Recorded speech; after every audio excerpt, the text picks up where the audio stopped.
రహితంగా పోరాటం తొలి మలిదశ తెలంగాణ ఉద్యమాల్లో అమరులైన వారి చరిత్ర కంటే అందులో రాజకీయ ప్రయోజనం పొందిన వారి గురించి ఎక్కువ చర్చ జరుగుతుందని ముఖ్యమంత్రి రేవంత్ రెడ్డి అన్నారు.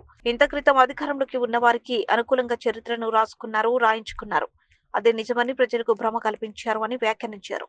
దీనివల్ల ప్రజలకి అసంపూర్తి తప్పుడు సమాచారం వెళ్తుందన్నారు.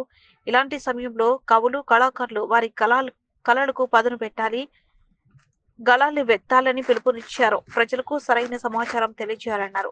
ఎన్టీఆర్ స్టేడియంలో ఏర్పాటు చేసిన 37వ హైదరాబాద్ బుక్ ఎయిర్ ను సాయంత్రం ఆయన ప్రారంభించి మాట్లాడారు. తమ ప్రభుత్వంలో తెలంగాణకు చెందిన మహనీయులకు సముచిత స్థానం కల్పిస్తున్నామని తెలిపారు.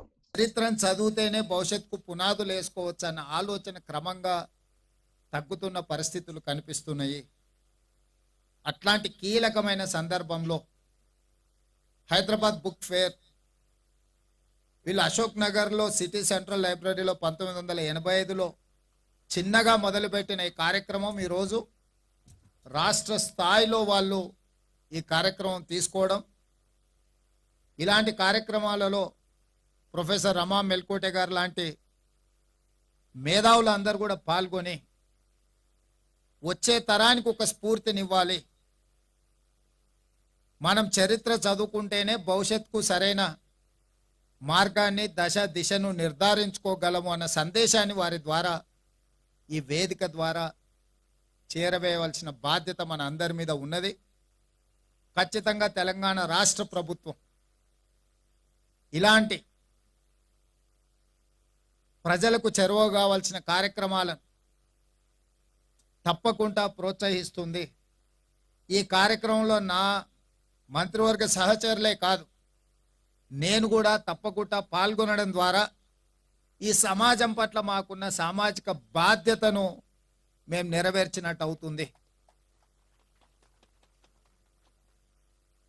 ఎందుకంటే చాలా సందర్భాలలో 90% యాంత్రికంగా రాజకీయ అవసరాలకు అనుగుణంగా కొన్ని కార్యక్రమాలు జరుగుతుంటాయి.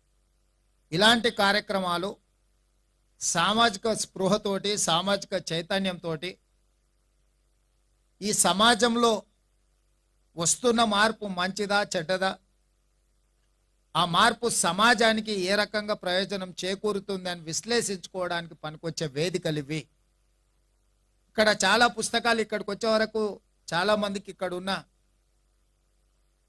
ఎంత విజ్ఞానము ఎంత సమాచారం ఇక్కడ ఉందో చాలా మందికి కొత్త తరానికి తెలియదు. ఈ కొత్త తరం వాళ్ళకి తెలిసిందల్లా గూగుల్ ఒకటే, అందులో గూగుల్ చేస్తే ఆ వచ్చే సమాచారమే నిజమని అనుకుంటుంటారు. అందులో ఎవరో ఒకరు చేరవేసిన సమాచారమే మళ్ళీ వాళ్ళు చదువుకుంటున్నారు. అది వాస్తవం అవాస్తవానికి మధ్యలో there is an gap between truth and లై. ఎవరు ముందుగాల అందులో ఏదైనా సమాచారాన్ని పెడితే అదే నిజం అనుకునే భ్రమలు. అందుకే ఎప్పుడు కూడా చరిత్రకారులు రాసిన పుస్తకాలు చదవడం ద్వారా చరిత్రలో కనుమరుగైన గొప్ప వ్యక్తుల గురించి తెలుసుకునే అవకాశం ఉంటుంది. అది నేను సంపూర్ణంగా విశ్వసిస్తున్నాను. ఎందుకంటే పోరాడి అమరులైన వాళ్ళ